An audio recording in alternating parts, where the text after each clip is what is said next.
Merci, bonjour, je suis très contente d'être ici.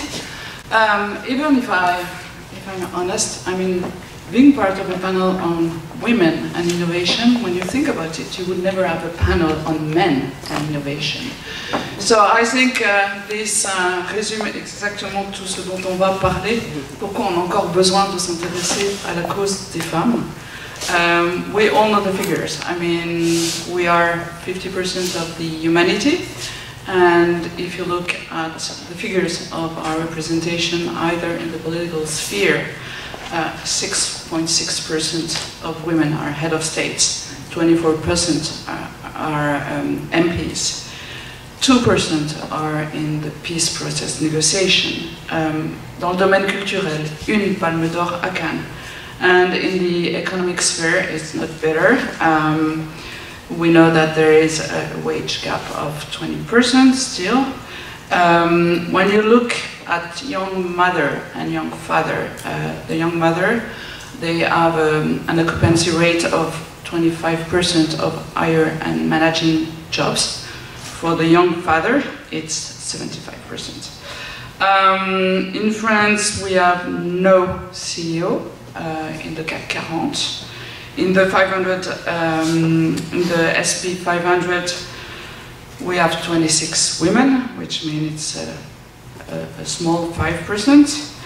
And women have captured 2.2% of funds from VC capital funds, so 2.2%. And let's remember that still today in 18 countries, husbands can legally forbid their wives to work. Donc on a beaucoup de travail. On a beaucoup de travail. And I think we all know the reason of this underrepresentation. And I will be quick on that because we know all the reason. The unconscious bias, the stereotypes, some toxicity of male-dominated places, and we have in this debate in Uber or WeWork, I mean this kind of organization. I was mentioning legislation, so when you cannot access the property or the capital, or when you cannot have a bank account, you cannot be part of the economic sphere. We have all seen the emergence of conservatism, cuts in fundings for sexual and reproductive health, lack of networks among the women, lack of role modeling. So we all know the reason of this situation. So maybe a few words about me. Donc, je suis la première femme ambassadrice au Canada. Je dis toujours que je suis la 20e ambassadeur de France, mais j'ai eu 27 male predecessors. Donc ça prend du temps de changer les comportements. Et en fait, je me suis intéressée à la cause des femmes un peu par hasard, parce qu'un jour, on m'a demandé au ministère d'être au Haut Conseil à l'égalité, donc d'être en charge de la parité au ministère, et j'étais également directrice des Amériques à l'époque. Et c'est vrai que pour moi, l'égalité homme-femme, je l'avais toujours vécu comme un combat individuel. J'ai passé les 3 dernières années de ma scolarité dans une école de garçons. On était 4 filles pour 35 garçons. Et donc pour moi, ça a toujours été un combat individuel, donc j'étais habituée à être dans des environnements très très masculins. Et c'était la norme. Donc voilà, ça m'alertait pas plus que ça. Et en fait, j'ai commencé à prendre conscience que ça devenait un problème quand je suis montée dans les échelons. Quand on a commencé à me dire que j'allais occuper des emplois de responsabilité, mais comment j'allais faire avec mes enfants? J'ai 4 enfants. Et à chaque stade de ma carrière, on me disait « Oui, vous êtes compétente, mais 4 enfants, vous allez faire comment ?»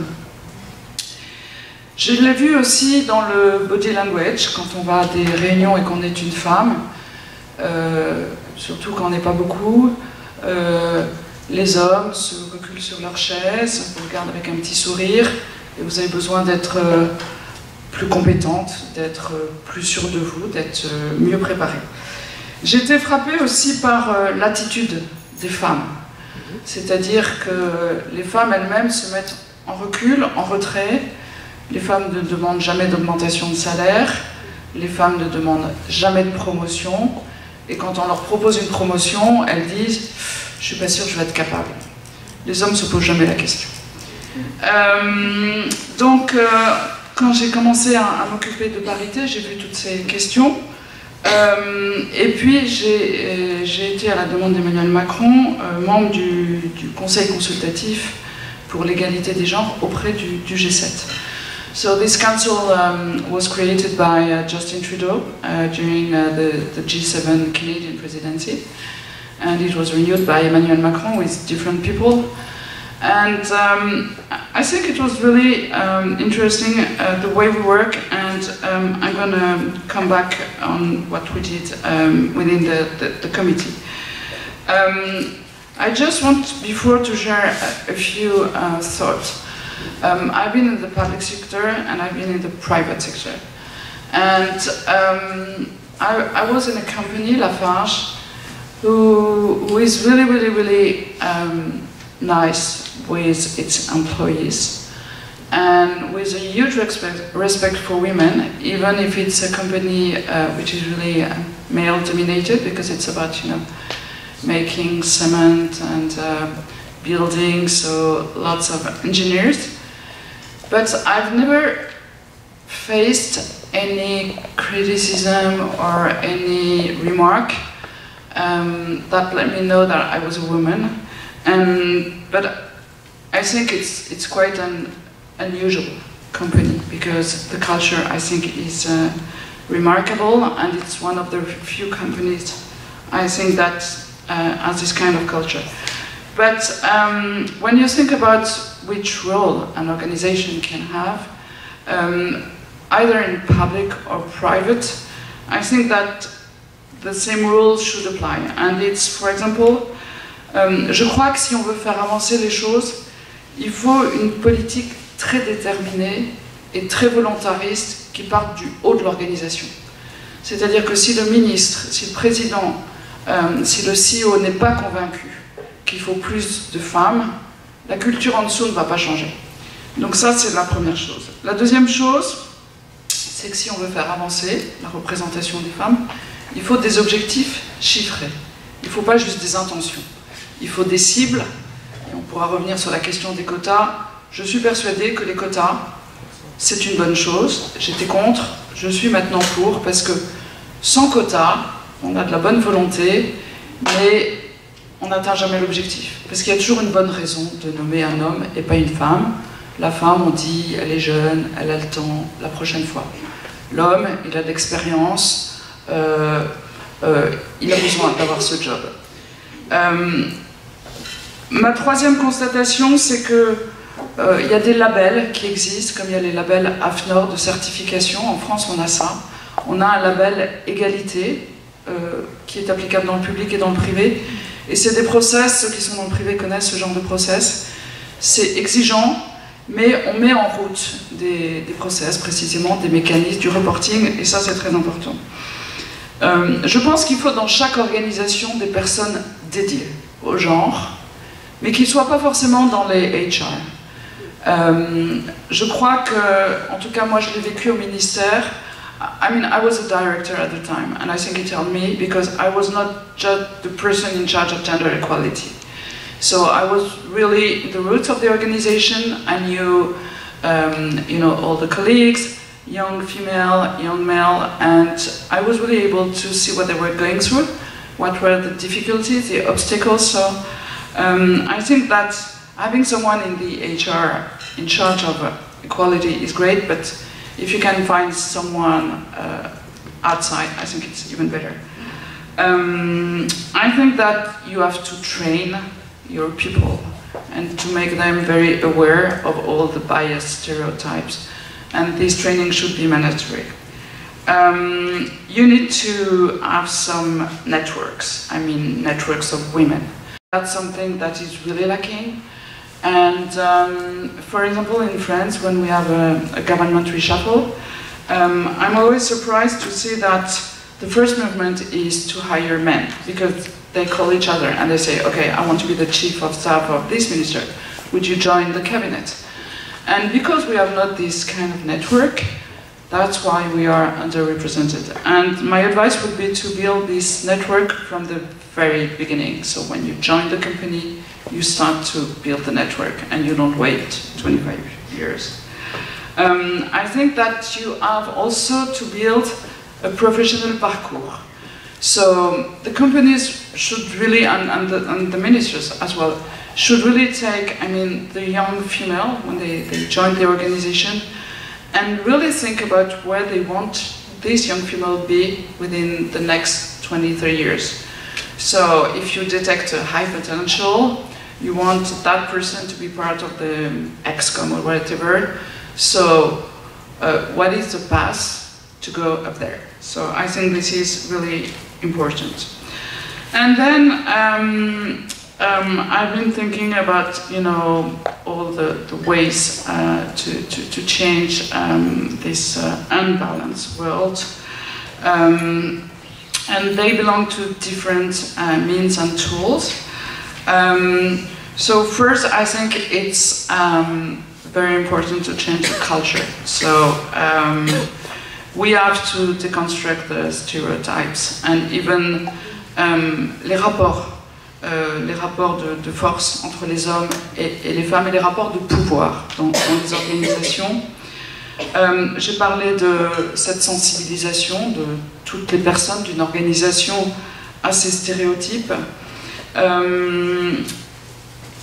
Construire des réseaux, j'en ai parlé. Develop female leadership. Je crois que si on n'a pas de rôle modèle, on n'y arrivera pas. Et je lisais dans la presse un article sur ça, et il y avait une petite fille qui disait « Moi, plus tard, je veux conduire un camion de pompier, mais j'ai jamais vu de femme conduire un camion de pompier. Donc, quand on est une femme, est-ce qu'on peut conduire un camion de pompier ?» And I think you can be what you see. So if you don't see any women in female leadership, you won't go anywhere. Including more women in the decision making, that's key. And I'm sure it's going to be part of your discussion. In investment funds, if you don't have women associated with the decision making, you won't direct the funds towards, companies led by women. We know that women in peace process have more chance to make an agreement of peace last many years than if it's only men who are negotiating this peace process, because women are more inclined to deal with education, health issues, and that's part of the peace process also. Les politiques publiques doivent venir évidemment en appui de cela. Il faut vraiment s'assurer une mixité des emplois dans tous les secteurs, mais à tous les niveaux. Ça, je crois que c'est une grande exigence. On a des politiques publiques au Canada qui est assez exemplaire pour ça, mais aussi en France, qu'on appelle une politique de développement féministe. Comment on intègre le genre de façon horizontale dans toutes les politiques publiques. Donc pas simplement dans les ressources humaines, dans le gender equality, mais dans toutes les politiques publiques, comment on a cet objectif du genre. Il faut vraiment veiller à l'équilibre vie publique, vie privée. So it's everything about, childcare, about nous, ce qu'on appelle la charte du temps de travail. So, for example, you don't have meeting after 5 p.m. Well, especially in France, because we work like crazy hours. So at 5, no way, no meetings. Because you have your kid at the kindergarten, so you need to leave. Work at home, of course. And paternity or parental leave, and there are many countries where they paid hundreds of days to allow both parents to take parental leave. And then there is legislation work, and that's what we did within the conseil consultatif pour le G7. That was really the key thing about this council. We decided that to make things improve, legislations are key. But we all know that there are many legislation in the world, and if they are not implemented, I mean, you don't get anything out of them. So you need to pass the laws, to implement the laws, and to put some money and some means into this legislative work. So the work was really interesting. We focused on 3 sectors: education, sexual and violence against women, and economic empowerment. We've been reviewing all the laws, including some laws that prevent women to work, to gain access to the capital, to the land, whatever. So we ask the head of governments first to delete all those laws. Secondly, to pick up one of the laws that we have been gathering, which really will improve the situation of women. Donc on a fait vraiment une étude des lois pays par pays, en essayant de recenser quelles étaient les lois les plus favorables aux femmes, pour montrer que ces lois elles existent partout, pas seulement en Suède, pas seulement au Canada, pas seulement en France, mais en Tunisie, au Nigeria, dans plein de pays, en Thaïlande, il y a des lois qui sont favorables aux femmes.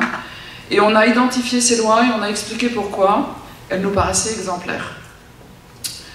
Une fois qu'on a fait ça, donc on a demandé au chef de gouvernement du G7, mais aussi à d'autres pays, d'adopter ces lois, de mettre les moyens nécessaires.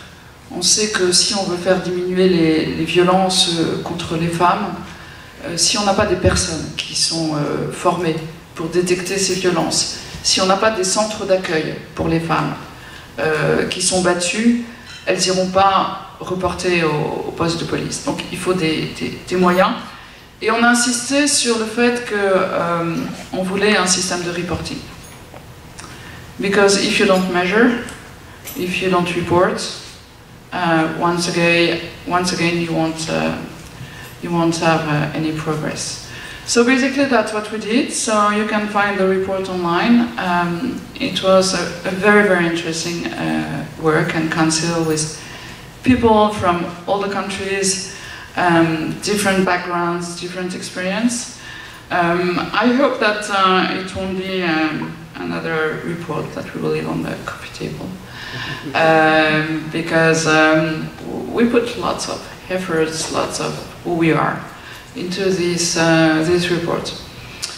So basically I think my time is over. I'm sure that the panel will go through all these key issues. And merci beaucoup.